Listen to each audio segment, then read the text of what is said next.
had my second bout with depression. The first time was so horrible. After I was released from the hospital, I was just aimless. I didn't know what to do. I was paranoid. I had so many problems. There was a real sense of isolation, I guess, people of my generation, because we didn't really know where we fit in the neighborhood. We didn't have a sense of community. You can find yourself pretty isolated once you don't have that job to go to.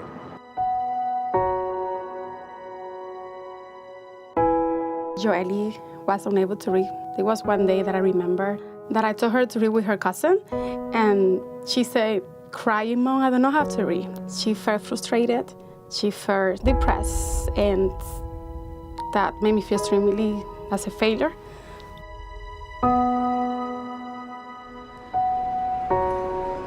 For 40 years, I actually lived outdoors in the streets of New York. Living in the street, that was my whole world. I used to sleep in vacant lots on the sidewalk. If it snowed or rained for a while, I slept in the train station. Nothing seemed to matter. After living in the street for 40 years, my life was pure hell.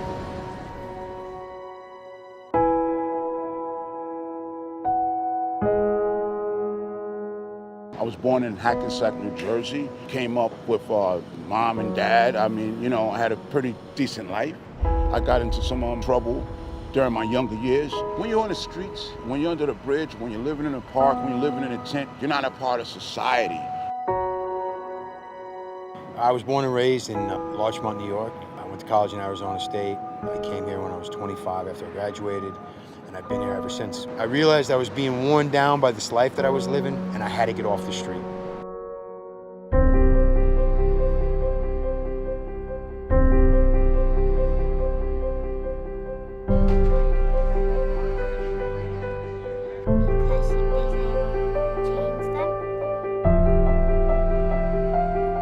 Before I found TOP, I was aimless. I didn't know what I was going to do with myself the next day.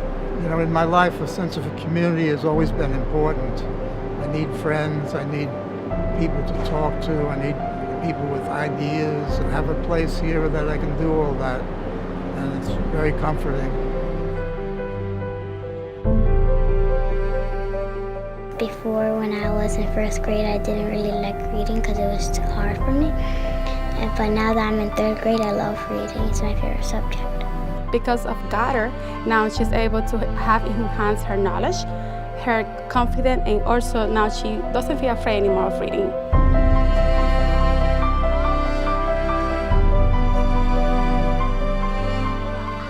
Since coming to Goddard, my life has blossomed, basically.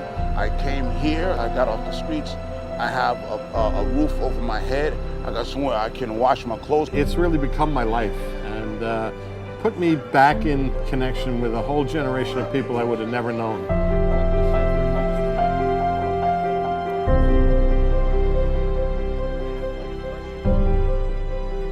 Without Goddard, it's nearly impossible to get back into society. It's too hard now. You know, life is too complicated, too sophisticated, and people are so consumed with becoming successful.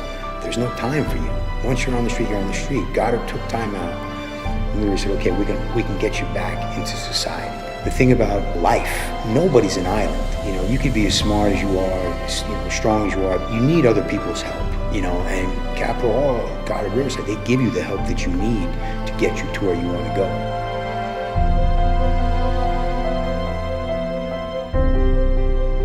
Goddard showed me how to be productive in society, how to live a normal life. Goddard has showed me I'm a human being, not a drug addict. Goddard has done a lot for me, a lot, and I'm proud.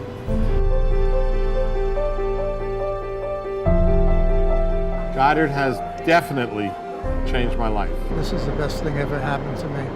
There's no way I could have done this without them. Thank you, Goddard. Thank you, Goddard, very much. Thank you from the bottom of my heart.